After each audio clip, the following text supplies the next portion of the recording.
కార్తిక్ అలాగే జోష్న పెళ్లి గురించి మాట్లాడదామని కాంచన, శ్రీధర్ ఇద్దరూ వాళ్ళని రెస్టారెంట్‌కి తీసుకొని వెళ్తారు. అది కూడా కార్తిక్ రెస్టారెంట్‌కి. అయితే కార్తీక్ దీపని, శౌర్యని కూడా వెంట పెట్టుకొని వెళ్తాడు. జోష్న ఏమో తిట్టుకుంటూ ఉంటుంది. పెళ్లి గురించి మాట్లాడదాము అనుకుంటే ఈ దీపని, ఈ శౌర్యని ఎందుకు తీసుకొచ్చినట్టు బావ అనైతే అనుకుంటూ ఉంటుంది.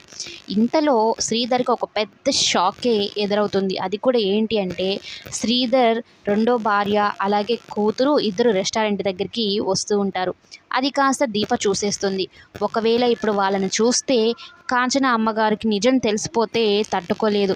నా అంత స్ట్రాంగ్గా కూడా ఆమె ఉండలేరు. ఏదో ఒకటి చేసుకొని చచ్చిపోతాను అని ఇంతకుముందే మాటల్లో చెప్పున్నారు. ఇప్పుడు నిజం తెలిసిపోతే ఎలా అని అయితే టెన్షన్ పడుతూ ఉంటే జోష్న ఇక కాంచన అలాగే శ్రీధర్ ఇద్దరు మాటలు చూసి, మామయ్య మీరు అత్తయ్యతో రోజు ప్రేమలో పడతారా అంటూ ఉంటే, రోజు కాదు పూటకోసారి ప్రేమలో పడుతూ ఉంటానని చెప్తూ ఉంటాడు. ఇంతలో వాళ్ళు వస్తూ ఉంటారు.